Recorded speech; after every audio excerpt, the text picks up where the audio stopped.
Guys, Battle Fanatic here. So for this blog, I basically wanted to take a break. Not even take a break from battle rap. It's kind of an intro for battle rap live. We want to do album reviews as well for battle rap live. We're not gonna do like 80% or a big majority. We're not gonna do album reviews for battle rap live. But I mean, we're gonna be doing like 90% battle rap. But we also want to do album reviews for the channel as well. So this is basically not even an intro, but I kind of wanted to do this for my channel as well. But this is kind of an intro to Battle Rap Live with album reviews, even though this isn't an album review in itself. I'm doing top five albums mid-year this year, 2015.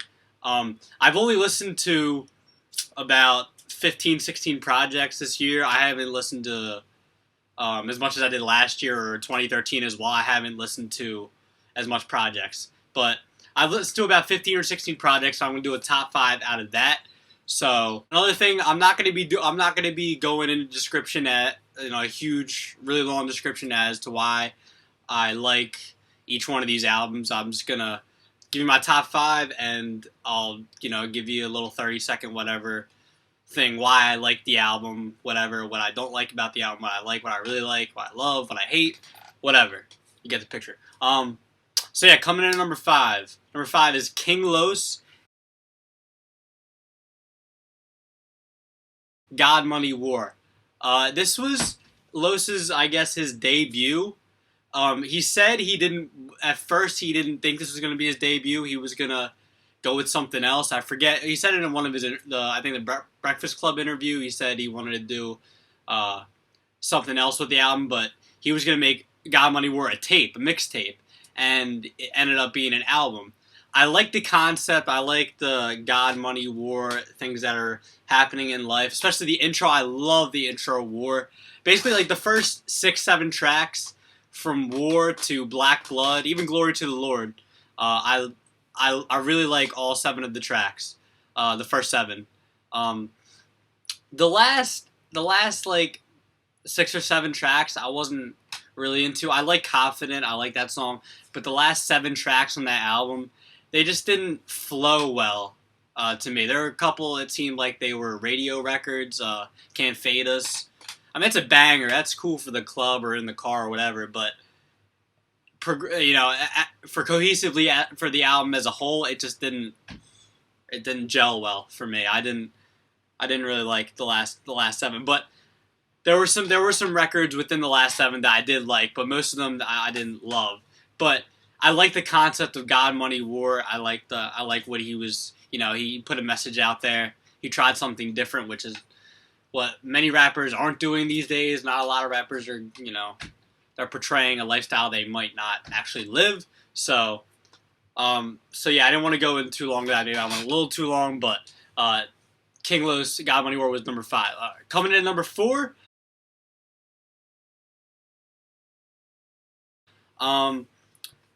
Chance the Rapper. Well, actually, Donnie Trumpet and the Social Experiment is I think Chance the Rapper. That's the band that he's been working with for the past year or so.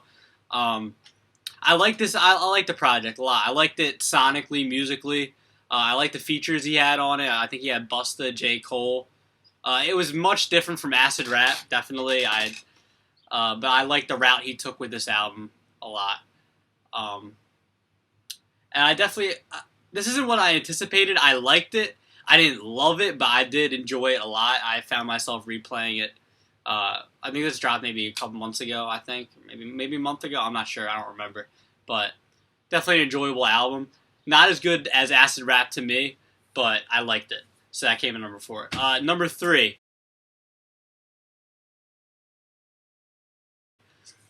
Lupe Fiasco, Tetsuo, and Youth. Um, this album kind of grew on me, I guess you could say. I liked it at first, but it definitely grew on me. The first track on that shit, Murals, dude, I was replaying that 4 or 5 times. When I first played the album, I said, fuck it, I'm going to play this shit again. Fuck the rest of the album. That can wait. 9 minutes of bars. It didn't even feel like 9 minutes. That was just 9 minutes of bars. And that was definitely easily my favorite track on the album. So, but the rest of the album is very good. To me, this is the best mainstream album this year, um, so far. I enjoyed it a lot. This is coming off of Lasers and what else did Lupe drop? I think Food and Liquor 2. I think he dropped maybe a year or two ago. I wasn't really fucking with that. The last like real good Lupe album to me was The Cool. I mean, Lasers. It had Lasers and the last project he dropped were just too many. Preference wise, it wasn't for me. The last, the first Food and Liquor, his debut was crazy. The Cool, I love The Cool. Those are really the only two albums I really like from Lupe, and this is the first album I liked in a while from Lupe. Um, Tracks like I said, Murals. What else did he have on there? He had the Blur My Hands with Guy Sebastian. I really like that. Uh, the only track I was really disappointed by on the album was the one with Absol. I think it was like the one of the last tracks I wasn't really feeling. But besides that, this is one of the best Lupe projects I've heard. Top 3 for me. So that came in number 3. Number 2.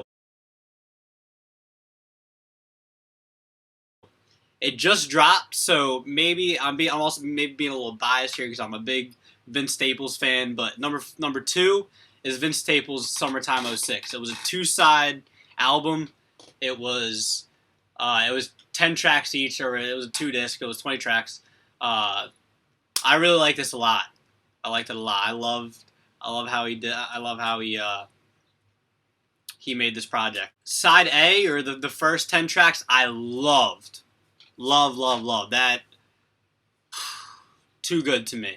The other 10 tracks, the side B, I liked. I didn't love. They were solid to me. The first 10, if he just kept it, the first 10 tracks, it would have been album of the year to me. Seriously, I love the first 10 tracks. And I know there's people that don't fuck with Vince Staples like that, and maybe they wouldn't like this out, and I understand that. But if you're a big Vince Staples fan, I think this is a great debut album from him. He dropped, I think, an EP not too long ago. There were about 7 tracks. I liked it. But this is much better to me. I love this. Tracks like Jump Off the Roof. The first couple tracks on there, what was it? Lift Me Up. What was the third track on there? I can't remember. But I'm not like the greatest of track names. But I love the first side. It's a great debut from Vince Staples.